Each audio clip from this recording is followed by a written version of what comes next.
Hello and welcome to our thought for the day for Tuesday the 9th of May. I'm stepping in for Bridget today as she's unable to do her thought in time.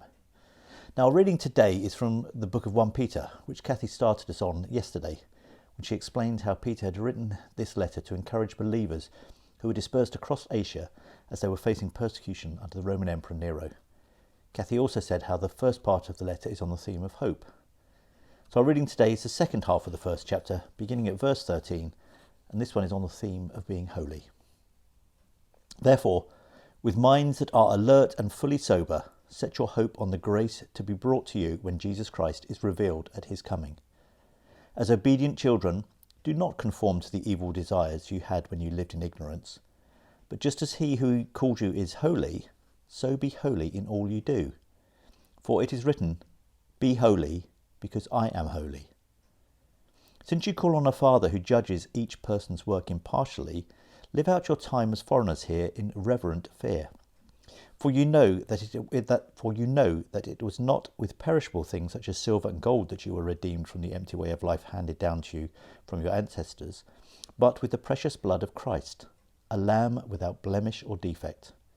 He was chosen before the creation of the world, but was revealed in these last times for your sake. Through him you believed in God, who raised him from the dead and glorified him. So your faith and hope are in God. Now that you have purified yourselves by obeying the truth, so that you have sincere love for each other, love one another deeply, from the heart. For you have been born again, not of perishable seed, but of imperishable, through the living and enduring word of God. For all people are like grass, and all their glory is like the flowers of the field. The grass withers and the flowers fall, but the word of the Lord endures forever. And this is the word that was preached to you. My goodness, this passage is so packed with such great material. I could probably talk for ages, but I'll try and be concise with what I say. So the opening is all about reminding us of the imminent return of Jesus. The opening has two key points. It tells us to be alert and focused, but it also tells us to be ready for Jesus, to be ready by living as God's obedient children. Peter refers back to what was written in Leviticus, "Be holy because I am holy." The definition of holy is to be different, set apart, unique. In Leviticus, God has called the Israelites out of the idolatrous Egypt and set them apart as a unique nation. So it is for us, as followers of Jesus, and set apart as God's children. We too should be different and unique from those around us.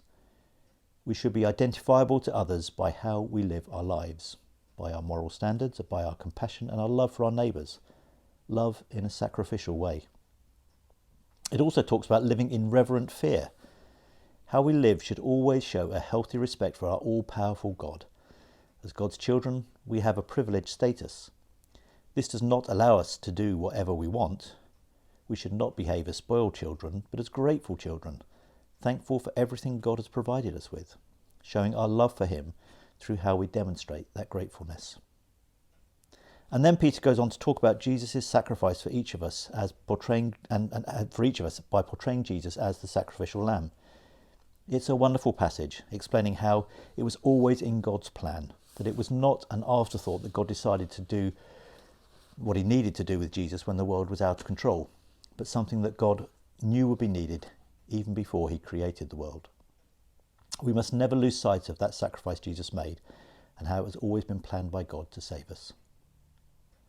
And finally, Peter reminds us with the passage from Isaiah that we should always be thankful to God for his intentions for us, for all he has provided us, all he has allowed us to do in our lives.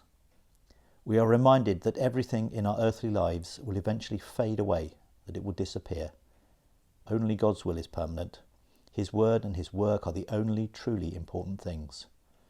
We should be changing our focus from what is temporary in our lives and ensuring we use the gifts that God provides us, our time, our energy, our resources and money, and use those to do what God is calling us to do, what he is directing us to do through his word and his hand on our lives.